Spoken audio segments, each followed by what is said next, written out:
ಮತ್ತೊಂದು ಕಡೆ ರಾಜ್ಯದಲ್ಲೂ ಕೂಡ ಮಳೆ ಅಬ್ಬರ ಬಹಳ ಜೋರಾಗಿದೆ. ಮಲೆನಾಡು ಕರಾವಳಿ ಭಾಗದಲ್ಲಿ ವಿಪರೀತವಾಗಿ ಮಳೆ ಆಗ್ತಾ ಇದೆ. ಇನ್ನು ಮಹಾರಾಷ್ಟ್ರದಲ್ಲಿ ಸುರಿತಾ ಇರುವಂತ ಮಳೆಯಿಂದಾಗಿ ಉತ್ತರ ಕರ್ನಾಟಕದ ಹಲವು ಭಾಗಗಳಲ್ಲಿ ನೆರೆ ಪರಿಸ್ಥಿತಿ ಉಂಟಾಗಿದೆ. ಇದರ ಜೊತೆಗೆ ಉತ್ತರ ಭಾರತದ ಹಲವು ರಾಜ್ಯಗಳಲ್ಲೂ ಕೂಡ ಮಳೆ ಆರ್ಭಟಿಸ್ತಾ ಇದೆ.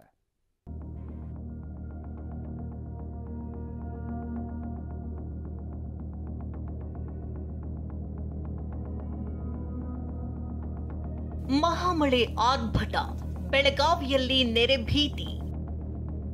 ಬೆಳಗಾವಿಯಲ್ಲಿ ಮಲಪ್ರಭಾ, ಬಾಗಲಕೋಟೆಯಲ್ಲಿ ಘಟಪ್ರಭಾ ಅಬ್ಬರ.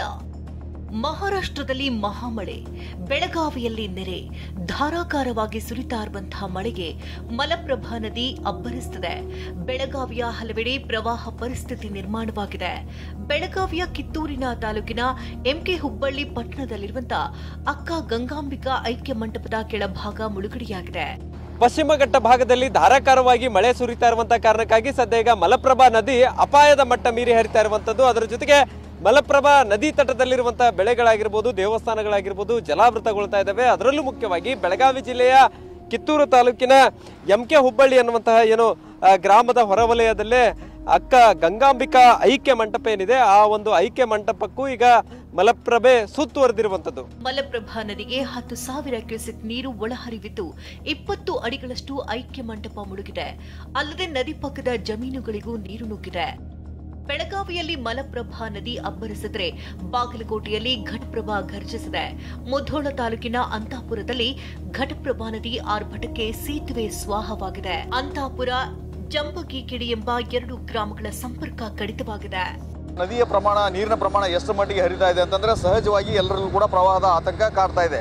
ಈ ದೃಶ್ಯದಲ್ಲಿ ನಾವು ಈಗಾಗಲೇ ತೋರಿಸ್ತಾ ಇದ್ದೀವಿ. ಇದು ಬಾಗಲಕೋಟೆ ಜಿಲ್ಲೆ ಮುಧೋಳ ತಾಲೂಕಿನ ಅಂತಾಪುರ ಅಂತ ಏನು ಗ್ರಾಮ ಇದೆ, ಅಂತಾಪುರ ಗ್ರಾಮ ಹಾಗೂ ಮುಂದೆ ಈ ಒಂದು ಪಕ್ಕದಲ್ಲಿ ಜಂಬಗಿಕಿಡಿ ಅಂತ ಗ್ರಾಮ ಇದೆ. ಆ 2 ಗ್ರಾಮದ ಮಧ್ಯೆ ಇರುವಂತಹ ಒಂದು ಘಟಪ್ರಭಾ ನದಿ ಇಲ್ಲಿ ಹರಿತಾ ಇರುವಂಥದ್ದು. ಈ ದೃಶ್ಯದಲ್ಲಿ ಏನು ನಾವು ತೋರಿಸ್ತಾ ಇದ್ದೀವಿ, ಈ ಸ್ಥಳದಲ್ಲಿ ಒಂದು ಬ್ರಿಡ್ಜ್ ಇತ್ತು. ಅಂದರೆ ಈ ಗ್ರಾಮ ಅಂದರೆ ಅಂತಾಪುರ ಗ್ರಾಮ, ಮುಂದೆ ಜಂಬಗಿಕಿಡಿ ಗ್ರಾಮ, ಈ 2 ಗ್ರಾಮಗಳ ಮಧ್ಯೆ ಒಂದು ಸಂಪರ್ಕ ಕಲ್ಪಿಸುವಂಥ ಒಂದು ಸೇತುವೆ ಇತ್ತು. ಆದರೆ ಘಟಪ್ರಭಾ ನದಿಯ ನೀರಿನ ಹರಿವಿನ ಪ್ರಮಾಣ ಎಷ್ಟು ಮಟ್ಟಿಗೆ ಜೋರಾಗಿದೆ ಅಂದರೆ ಈ ಸ್ಥಳದಲ್ಲಿ ಒಂದು ಸೇತುವೆ ಇತ್ತು ಅಂತ ಕೂಡ ನಾವು ಊಹೆ ಮಾಡಲಿಕ್ಕೂ ಕೂಡ ಸಾಧ್ಯ ಇಲ್ಲ. ಅಷ್ಟು ಮಟ್ಟಿಗೆ ನೀರು ಹೆಚ್ಚಿನ ಪ್ರಮಾಣದಲ್ಲಿ ಹರಿತಾ ಇರೋದ್ರಿಂದ ಸೇತುವೆ ಜಲಾವೃತವಾಗಿ ಸಂಪರ್ಕ ಕಡಿತವಾಗಿದೆ. ಇನ್ನು ಘಟಪ್ರಭಾ ನದಿಯ ಅಕ್ಕಪಕ್ಕದಲ್ಲಿರುವಂತಹ 100 ಎಕರೆ ಕಬ್ಬು ಜಲಾಹುತಿಯಾಗಿದೆ. ಮಹಾರಾಷ್ಟ್ರದ ಪಶ್ಚಿಮ ಘಟ್ಟ ಪ್ರದೇಶದಲ್ಲಿ ಮಳೆ ಅಬ್ಬರ ಮುಂದುವರೆದಿದೆ.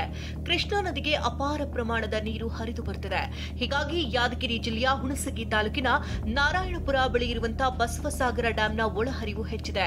ಬಸವಸಾಗರ ಜಲಾಶಯದಿಂದ 1,45,000 ಕ್ಯೂಸೆಕ್ ನೀರು ಬಿಡುಗಡೆ ಮಾಡಲಾಗಿದ್ದು, ನದಿ ಪಾತ್ರದ ಜನರಿಗೆ ಎಚ್ಚರಿಕೆ ನೀಡಲಾಗಿದೆ. ದಾವಣಗೆರೆಯ ಹೊನ್ನಾಳಿಯಲ್ಲಿ ನಿರಂತರ ಮಳೆಗೆ ಅವಾಂತರವೇ ಸೃಷ್ಟಿಯಾಗಿದೆ.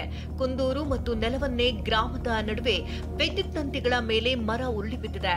ಹೀಗಾಗಿ ಗ್ರಾಮಸ್ಥರೇ ರಸ್ತೆ ಬಂದ್ ಮಾಡಿ ಅಧಿಕಾರಿಗಳಿಗೆ ಮಾಹಿತಿ ನೀಡಿದ್ದಾರೆ. ಮತ್ತೊಂದು ಕಡೆ ಹರಿಹರದಲ್ಲಿ ತುಂಗಭದ್ರಾ ನದಿ ಉಕ್ಕಿ ಹರಿದಿದೆ. ನದಿಯ ದಡದಲ್ಲಿ ಭಕ್ತರು ವಿಶೇಷ ಪೂಜೆಯನ್ನ ಸಲ್ಲಿಸಿದ್ದಾರೆ.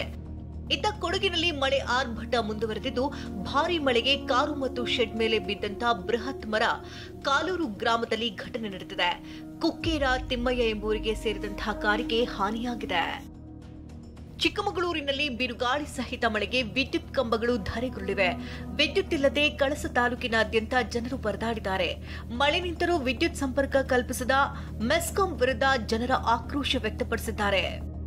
Report TV9.